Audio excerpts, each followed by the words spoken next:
story, we go to Cheryl Shaminato.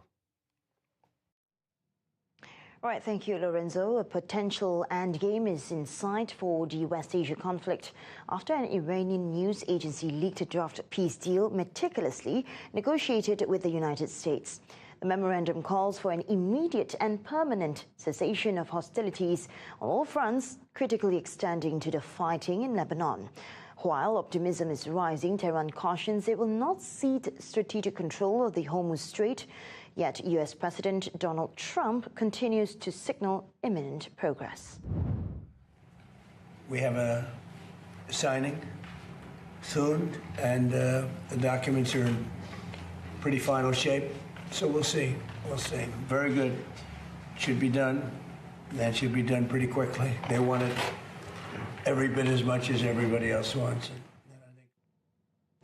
The mere prospect of peace has sent global oil benchmarks plunging by 5% as traders anticipate secure shipping passages. Brent crude dropped to $85.86 a barrel, while West Texas Intermediate slid to $83.32.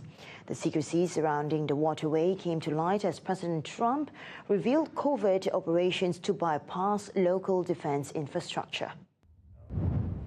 Something you didn't know. Do you know we've been taking out millions of barrels of oil?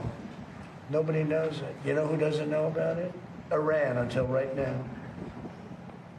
We took out the other night 22 ships late at night with no lights because they don't have any radar because we blasted the crap out of it. However, the maritime arena remains highly volatile. 3 Indian sailors on a commercial vessel hit by the United States off the coast of Oman are dead, prompting a stiff diplomatic response. The Indian Ministry of External Affairs has lodged a strong protest with American officials in the wake of the fatal encounter. There were 28 crew members on board, including 24 Indian nationals. Out of the 24 Indian nationals, 21 have been safely rescued. Unfortunately, 3 Indian nationals have lost their lives. We express our deepest condolences to the families of the deceased. Our mission in Oman is in close touch with the concerned authorities for early repatriation of their mortal remains. Meanwhile, the geopolitical spark is accelerating an unexpected sector shift further away in East Africa. 20% surge in imported fuel costs has driven a massive 40% boom in electric motorbike sales across Nairobi. Commercial taxi drivers are dropping petrol altogether, capitalizing on cheaper domestic renewable grids to keep businesses alive. War has never been good anywhere. It's unfortunate that it's happening. However, the story that we get from this is as a country, we don't have control over fuel. 100% of the fuel in the country is imported.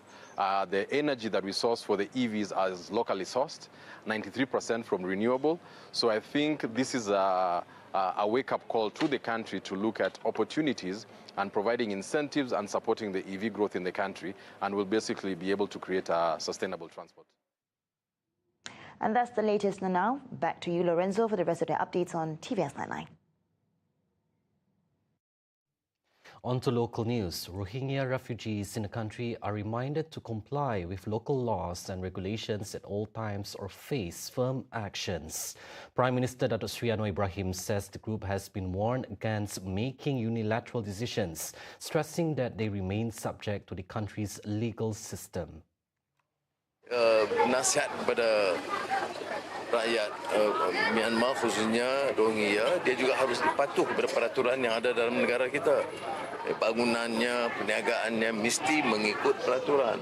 Dan kalau tidak ikut, kita terpaksa ambil tindakan. At the same time, Anwar calls on Malaysians to remain guided by humanitarian principles in their treatment of Rohingya refugees, despite the issues associated with the community. Commenting on calls for the Rohingya refugees to be sent back to their country of origin, Anwar says it is a complex situation as the Myanmar government refuses to accept them. Ini isu kemanusiaan. Orang boleh bicara hantar pulang ke mana? Sebab kita ada masalah dengan kerajaan Myanmar yang menghalang. Jadi dalam rundingan saya 2 kali dengan pimpinan Myanmar, saya minta 2 perkara. Pertama, bantuan kita beri itu jamin supaya dapat manfaat kepada semua. Itu disetujui. Kedua, hentikan penindasan dan jenayah ke atas rakyat Myanmar Muslim. Previously, media outlets have reported that a petition seeking for the return of Rohingya refugees from Malaysia has received more than 195,000 signatures as of Thursday. A strategic multi-million ringgit financial overhaul is underway to reinforce community welfare in Sarawak.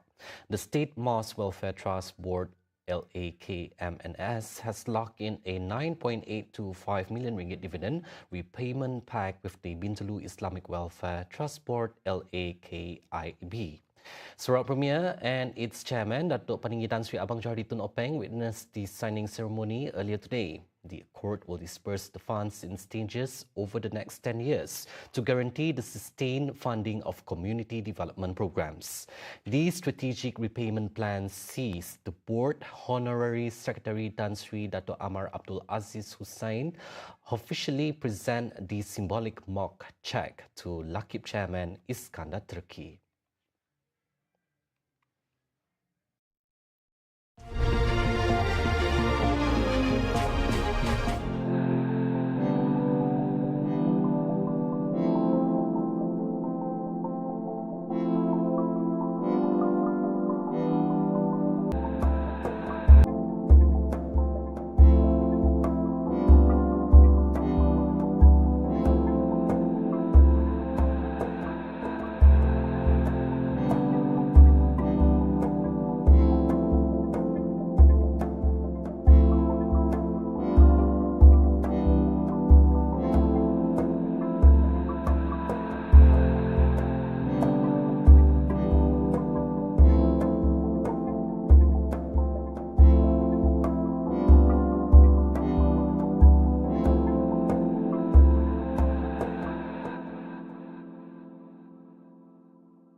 Welcome back.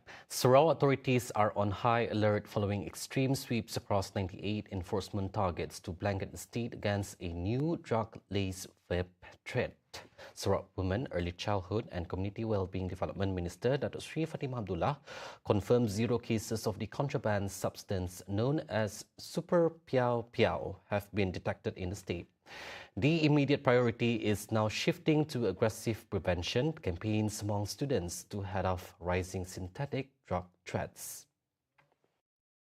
Speaking at a joint press conference today, Fatima revealed the One Stop Committee has dispatched critical drug awareness initiatives to nearly 1,500 campuses statewide. So dari segi bilangan sekolah yang they had covered 1495 dan daripada jumlah tersebut 230 adalah sekolah menengah dan 1,265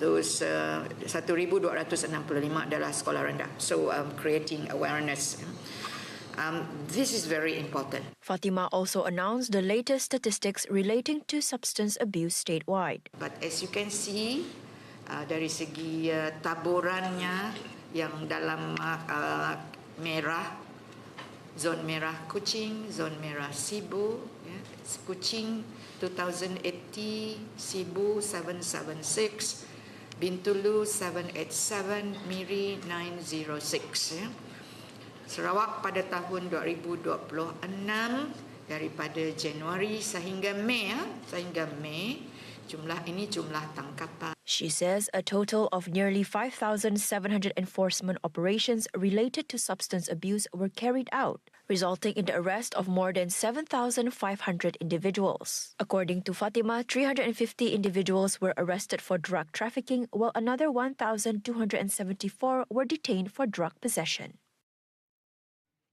Authorities say they detected smugglers using recognized courier services and delivery parcels to traffic drugs into Sarawak. apparently exploiting phantom names and non-existent addresses to evade law enforcement. Sarawak Narcotics Crime Investigation Department Deputy Chief Superintendent Lim Jiao Xiong confirms this subterfuge is among the leading modus operandi monitored by strike teams to date. So they send a draft through the courier company, something like parcel or what, and then with the address that doesn't exist, with the name that doesn't exist at all. So they will appoint a runner to collect the draft from the courier or from to collect the parcel from the company.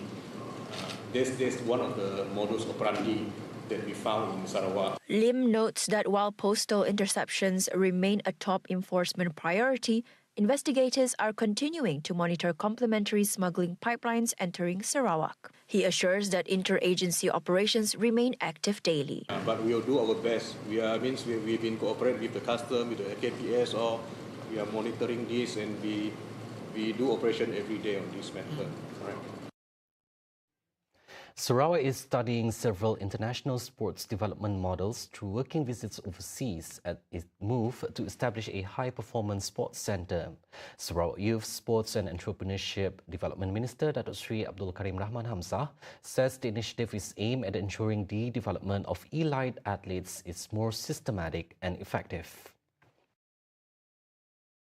We have got to see how they set up the high performance athletes. They need not have the elite athletes, the one that you have shortlisted to be brought up, and that is also the place where you will monitor on the food, you will monitor on the endurance and the muscles and all that. He says Sarawak has identified the site for the aforementioned centre within the Sarawak Sports Complex and that planning is being refined. Currently, the project is focusing on the upcoming SEA Games before moving on to the next implementation phase. The Election Commission has set the voting fixture for two major state elections. Johor will go to the polls on July 11 with candidate nominations fixed for June 27. Concurrently, Negeri Sembilan will vote on August 1st following nominations on July 18.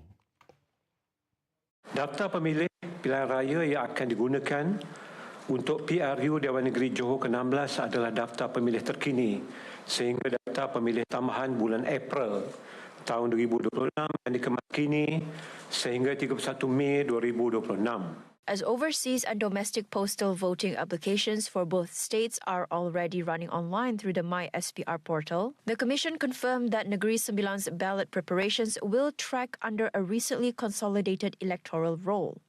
Daftar pemilih pilihan raya yang akan digunakan adalah daftar pemilih terkini sehingga daftar pemilih tambahan bulan April tahun 2026 yang dikemaskini sehingga 4 Jun 2026. DPPR bagi PRU Dewan Negeri Sembilan ke-16 ini mengandungi seramai 889,490 orang pemilih yang terdiri daripada 867,151 orang pengundi biasa, 16,884 orang tentera serta pasangan dan 5,455 orang polis. Those were the updates on TVS Nightline. I'm Lorenzo Isaac. Thank you for watching and have a good night.